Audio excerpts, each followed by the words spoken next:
You're listening to an archived episode of our 2017 Study Smarter series for the USMLE Step 1 and COMLEX Level 1. Inside the Board's All-Audio QBank is the only boards preparation resource that allows you to study on the go and doesn't cost you any extra time during your Step 1 dedicated prep time. Go to the link in the show notes or insidetheboards.com to learn more. Podcast listeners can get a discount on a subscription to our all-audio QBank. Just use the code PODCAST at checkout for 25% off. The Step 1 version of the QBank is powered by questions from Osmosis and Lecturio, which have been optimized for audio listening and learning. Thanks to all who support us by purchasing a subscription to the all-audio QBank. It helps us continue to produce this podcast for free for you. Thanks for listening. I want to live outside of all of this.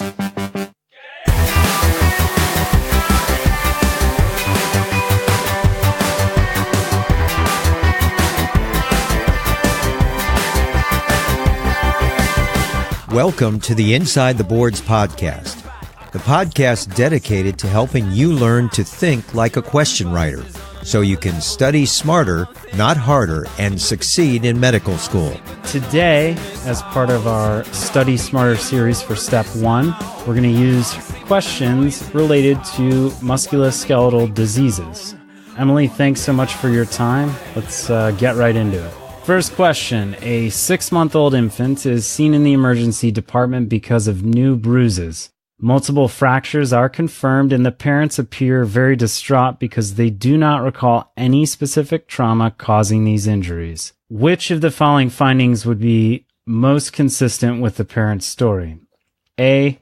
Bluish scleral discoloration. B. Ecchymoses over the buttocks and flexor surfaces. C. Retinal hemorrhages. D. Torsion fracture of the humerus. Or E. Vertebral fusion in the lumbar spine.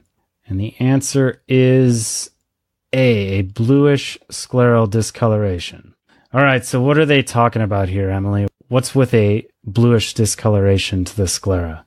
Okay, so the bluish sclera is one of those classic buzzwords for osteogenesis imperfecta. This is basically a defect in the body's ability to create type 1 collagen, which, if you remember the mnemonic 1 for bone, it makes up a large part of your bone. Patients with osteogenesis imperfecta are really prone to fractures, and that is basically what they're painting the picture of here. They don't know what happened, but the patient's got fractures. Yeah.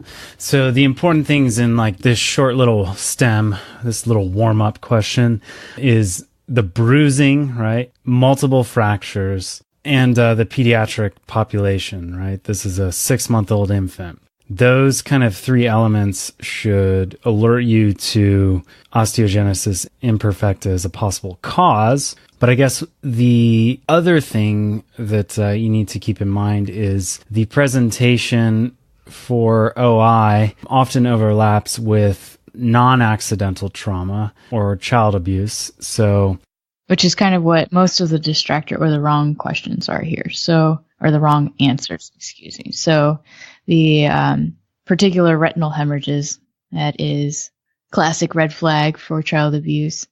And that was choice C. And then choice B, ecchymoses over the buttocks and flexor surfaces. Is there any reason as to the location of, or is there any importance to the location of the bruises in ruling in non-accidental trauma?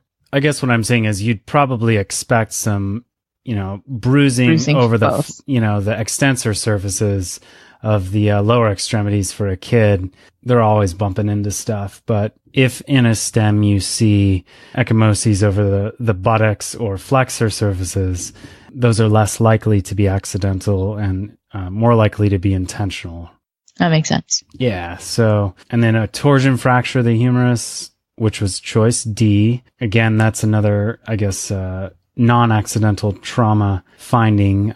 So a torsion or spiral fracture are caused by twisting forces along the axis of a bone. So this answer specifies the humerus, but another fracture that you might get tripped up with is a torsion fracture of the tibia or the femur. So in this particular question, the kid is only 6 months old, so they're not walking yet. So clearly any weight-bearing or long bone that has a spiral fracture in it, you want to be suspicious of non-accidental trauma. However, once you get to toddler age, say they're 3 years old and they're walking around, a spiral fracture of the tibia is maybe accidental. Once they're walking and can kind of twist their legs, it's not pathognomonic for non-accidental trauma. I think sometimes some of the review books, especially probably ones that are a little bit older, will, mention a spiral fracture as kind of pathognomonic of child abuse, but that's not quite true, right? Mm-hmm. That's really what you're saying. I think the literature does bear that out. As an orthopedics resident, are your suspicions raised for child abuse if you were to see a kid in the ER with a spiral fracture? So this question actually paints a good picture that if you saw a spiral fracture, you would be very suspicious just because the kid is so young. 6-month-old infants are not walking. So if you saw a spiral fracture in a kid who's not walking, that should raise the hairs on the back of your neck. But we'll keep it simple at that. So last choice was E, vertebral fusion in the lumbar spine. What's that supposed to make us think about? I think they're trying to describe the bamboo spine that you would see with ankylosing spondylitis, but that would be much later in life. You definitely wouldn't see it in a 6-month-old baby. It's kind of an outlier here. So fast facts then. What we need to remember about osteogenesis imperfecta, like you said, type 1 collagen defect with a classic finding of multiple fractures in a pediatric population, blue sclera due to the translucent connective tissue in the choroidal veins of the eye. And then I guess some other high yield facts are hearing loss is common in patients with this, as well as dental abnormalities due to a lack of dentin. Next musculoskeletal question. 15-year-old male comes to his pediatrician's office because of pain in his right humerus for the past 3 months. He also reports a recent low-grade fever. Further examination reveals mid-shaft swelling over his right humerus. The patient denies any recent history of trauma. Genetic analysis shows an 1122 translocation, and an X-ray of his right arm is taken. Which of the following findings is most likely on imaging? A, an onion skin appearance. B, punched out lytic lesions. C, necrosis surrounded by sclerotic bone. A spiral fracture. Or E, a sunburst pattern. And the answer for this one is A, onion skin appearance. All right, what are they trying to tell us in this question? So basically you're trying to cue you into what the diagnosis is. So they are painting the classic picture of Ewing's. This patient is the right age. He's 15. He's got a low-grade fever, and he's also got the classic translocation 1122. So after you kind of get to that point, you're thinking Ewing's. What is the classic appearance of Ewing's on an X-ray? And this is pretty much rote memorization, but you have onion skin appearance on X-ray. So there's actually 2 of the answer choices which have to do with bone tumors. You've got the onion skinning as well as the sunburst pattern. So basically with onion skinning, as the tumor in the bone expands, it lifts the periosteum, irritates it enough so that it makes a thin layer of bone, grows again, irritates the periosteum enough so that you create another layer of thin bone. And on X-ray, that's what creates this kind of lamellar onion skin look. Onion skin appearance, that's kind of like a buzzword, right? And the boards have tended to go away from using buzzwords. Still, there are classic kind of descriptions that do show up. But if I were to do this in complete appropriate medical terminology, would you say a lamellar pattern of, like, how would that be put perhaps in a radiology report? I guess just the lamellar look of the cortex. Multiple layers of thin bone. Okay. I guess I was just highlighting the fact that lamellar is not a description that we use in OBGYN a lot, but it kind of just rolled off your tongue. I actually myself earlier, I was thinking like onion skin appearance. I don't really want to use that, but I couldn't think of how it would be described radiographically or without using, the buzzword, but I think you hit the nail on the head. All right. So Ewing sarcoma, I need to remember young male, adolescent with translocation 1122. Translocation 1122, and classic finding on X-ray is an onion skin appearance to any particular bone that this tends to grow in more than others? Ewing sarcoma is most typically found in the long bones. Basically, they happen in a lot of areas, so I wouldn't use that as something to direct your answer. I would more so go towards that classic translocation age range. So let's go through the distractors and maybe we can tease out some more information related to bone malignancies that's good to remember for the boards. Choice B, punched out lytic lesions. With that, they're trying to get you to think about multiple myeloma, the plasma cell malignancy. This classically presents with a few findings, but I guess what would you want to remember for test day with respect to multiple myeloma? So the age range is another big thing. You wouldn't suspect multiple myeloma in a adolescent child. And punched out lytic lesions is another classic. It really, when you see them on X-ray, they really do look like someone's taken a punch, like a hole punch, and punched out the areas in the bone. And I think the biggest thing here is the age. So let's say you have a question that presents somebody older than 60 who has bone pain, right? What other features are going to show up when it comes to multiple myeloma in a vignette, would you say? Multiple myeloma, first of all, wouldn't be in this age range, but say you had someone who was appropriate age range, a little bit older, in their 50s or 60s. In the question stem, they would clue you into some of the other things that they would have. Classically, they have proteinuria, renal problems, and they would have hypercalcemia in their blood. And then I guess the other thing to remember is with multiple myeloma is the monoclonal M spike on serum protein electrophoresis and the presence of Ig light chains in the urine, which are called Bence-Jones proteins. I think those are other high yield points to remember for multiple myeloma as well. What about choice C, which was necrosis surrounded by sclerotic bone? So this, if you were actually looking at an X-ray, can sometimes look very similar. However, they're describing it for you, so that helps a lot. So necrosis surrounded by sclerosis of bone is cueing you into osteomyelitis. As the infected area dies, it necroses, and then it stimulates more bone growth around it. And so the story or the stem here probably, if this was the answer, would talk more about some nidus of infection, some way that it was introduced. The age range for hematologist spread is a little bit old, but they would present with signs of sepsis probably in the question. Okay. Does have a fever, and that's why it's not a horrible selection, but once they give you the translocation, you can effectively rule this out. Okay. All right, choice D was a spiral fracture, which we had just discussed with respect to osteogenesis imperfecta. So I think it's clear that that is not the answer. But E, which is perhaps the most attractive distractor for a student, is a sunburst pattern. So what's a sunburst pattern? So this also has to do with the way that your periosteum reacts to your bone growing rapidly or a mass growing rapidly.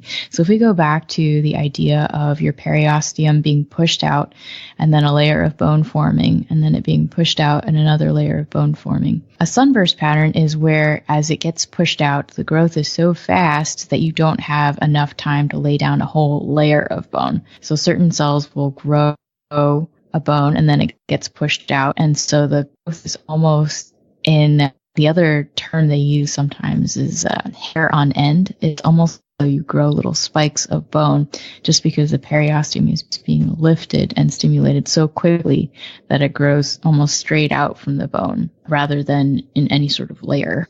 This buzzword is more for osteosarcoma, but in real practice, it could be either. What about Codman triangle? Codman's triangle is almost a radiographic. It just happens in the way that we take radiographs. So it's not technically a triangle. I think it has to do with the spicule sticking out, and then if you catch it at the right angle, it looks like a triangle. If you have a question then where you're reading through it and you're like, you get to the end, right before you look at the answer choices, you know it's going to be a bone malignancy. Perhaps as we were reading this, you thought that, you, the listener, thought that. What are some things, I guess, to really help you keep straight the difference between Ewing sarcoma and osteosarcoma? Is it only the radiographic findings on step 1 that you're going to be thinking about, or? The translocations, I think. So translocation 1122 for Ewing sarcoma. And then for osteosarcoma, is there a higher incidence of osteosarcoma or predisposing factors that would clue you in to that diagnosis? I was thinking familial retinoblastoma.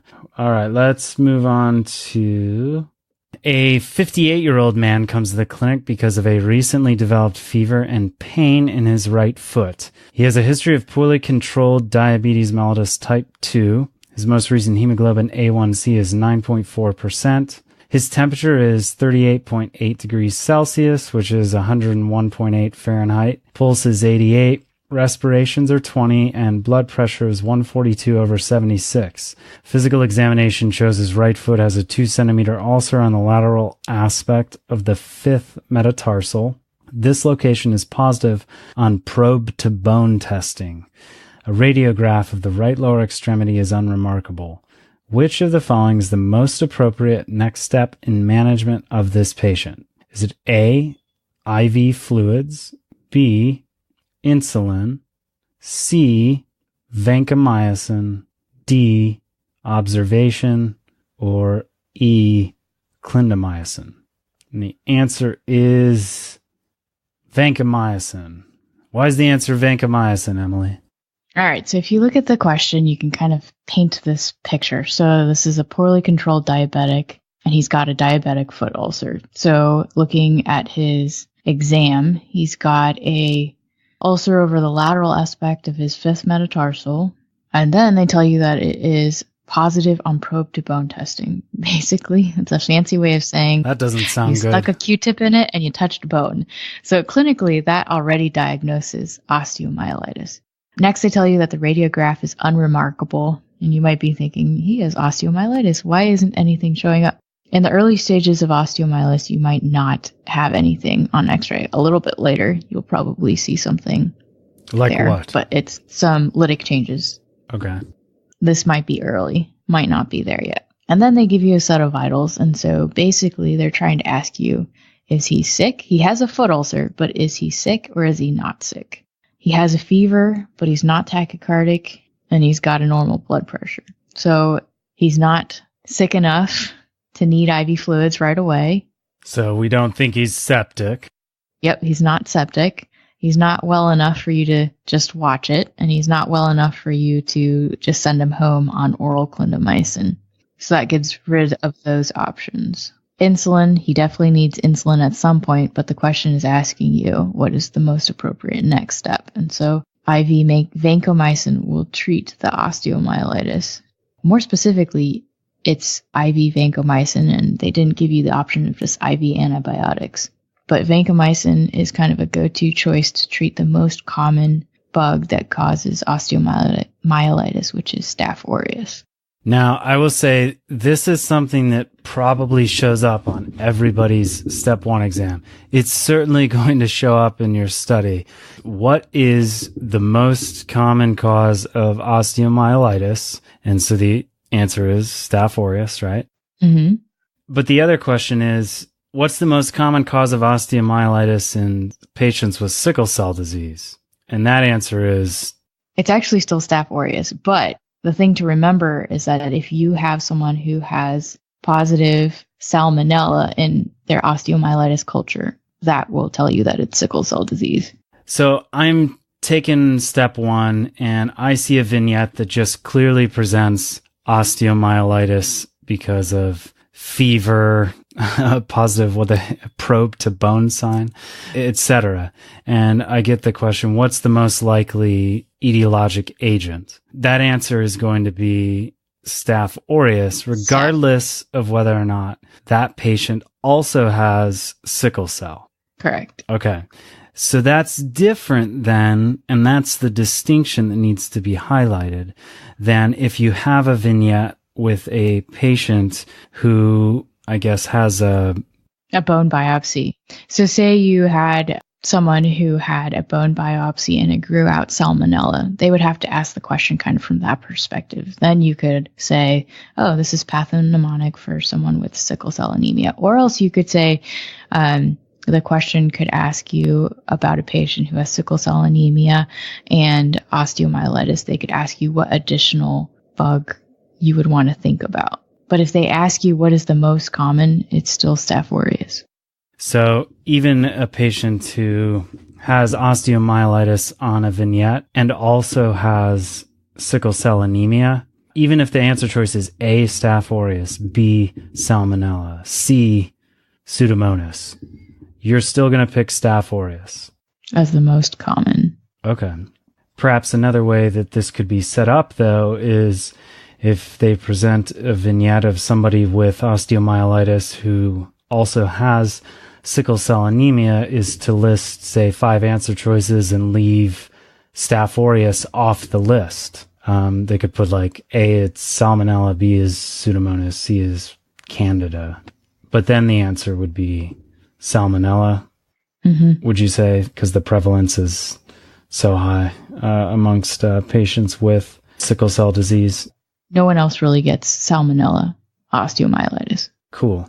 You kind of touched on the distractors, so I don't think we need to specifically go through each of those. But really, this is a question that highlights kind of what the boards are trying to get you to do, because they present this case and they give you enough information within the vignette that you can diagnose osteomyelitis. And then you're hoping by the time you get to the interrogatory that they're going to ask you which of the following is the most likely diagnosis. But instead, they're taking it a step further and asking you which of the following is the most appropriate next step in management of this patient.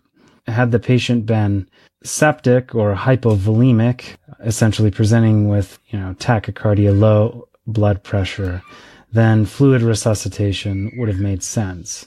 IV insulin would make more sense in a patient with diabetic ketoacidosis, and I don't think people are likely to pick that unless they really skimmed the vignette and only saw a 58-year-old guy, diabetes type 2, and they didn't notice the 2-centimeter ulcer on his foot that probes all the way down to the bone. The vancomycin is there because it treats Staph aureus. And not just Staph aureus, it also treats MRSA. So yeah. And then oral clindamycin, is that something that you even do with osteomyelitis?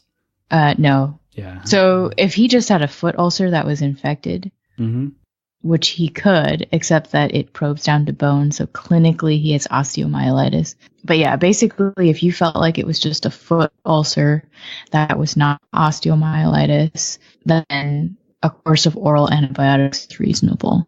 Okay, cool. Any other high-yield things to remember about osteomyelitis for step 1? If they ask you what test that you were going to get next, the answer would be an MRI.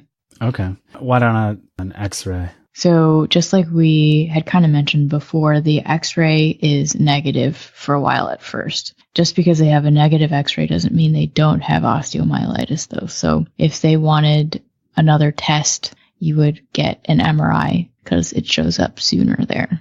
So, all right. Next, a 19-year-old man comes to the emergency room because of difficulty breathing for the past 6 hours. He reports that earlier that day he was doing laundry and suddenly became short of breath. He also reports back pain for a year that is worse after waking up in the morning.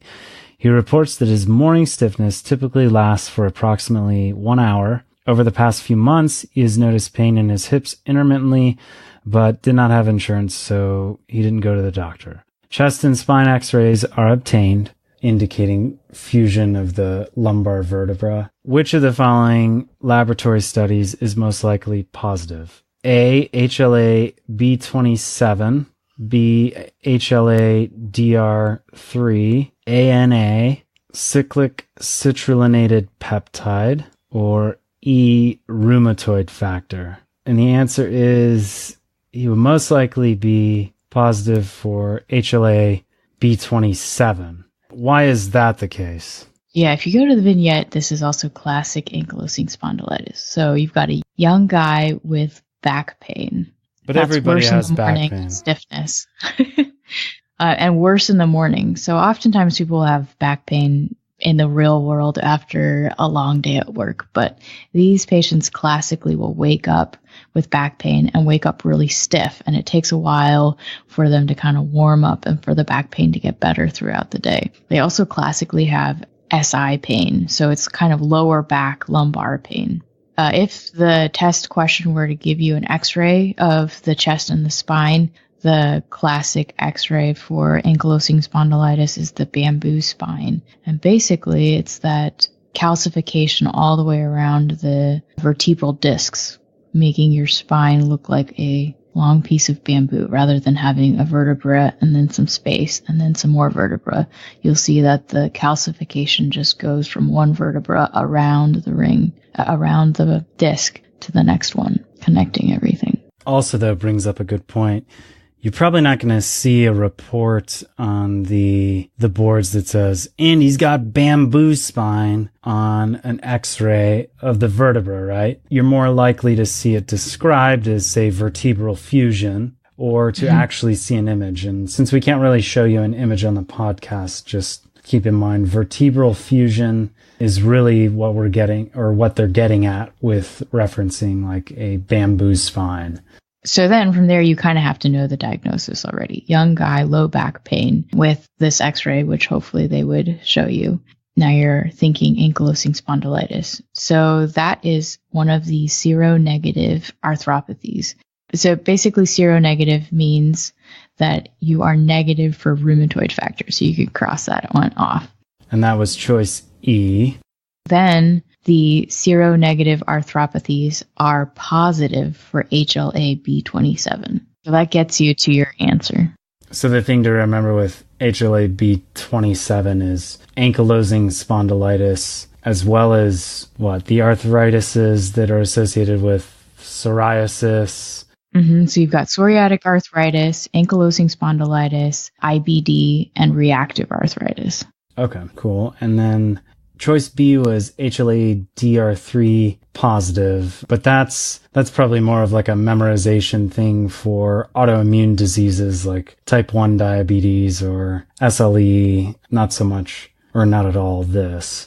Choice C was a positive ANA. We'd expect that more with lupus, right? And features of lupus that would be important to know in a vignette would be a female predilection, butterfly rash, symmetric arthritis, right? So D was a positive CCP, or cyclic citrullonated peptide. And that's just pointing again to rheumatoid arthritis. So if a vignette was presented and it said this patient has some sort of arthritis and lab studies show a positive CCP, the most likely diagnosis is rheumatoid arthritis. Be rheumatoid arthritis? Okay. Right. So like the rheumatoid factor and CCP are kind of ways to target rheumatoid arthritis. In fact, they kind of call it double positive or double seropositive if you're both CCP positive and rheumatoid factor positive. So then that makes choice E, which was positive rheumatoid factor that we already discussed. I guess we can just move on from that because CCP and rheumatoid factor should go together. Yeah, so if you look at the distractors here, they are one pointing you towards rheumatoid arthritis, and that would not classically be a young male with low back pain. That would be more an older female with a lot of hand pain. An ulnar deviation. I remember that. Of their fingers, yes. So it has a lot to do with hands. Obviously, it's not just your hands, but classically it has to do with your hands. And then the other distractor is HLA-DR3, which is a distractor because it sounds so much like HLA-B27. Yeah. So that's it for musculoskeletal. Just wanted to thank Rao Reynolds and Enter Shikari for letting us use the track Live Outside off The Spark, their new album, about which Rao said, "What I was trying to do with this album in marrying the personal and the political is to ensure that human vulnerability is laid bare and to not be afraid to speak about emotions. Plus, this album is a little lighter than what you heard previously with the song Anesthetist. At any rate, check out entershikari.com.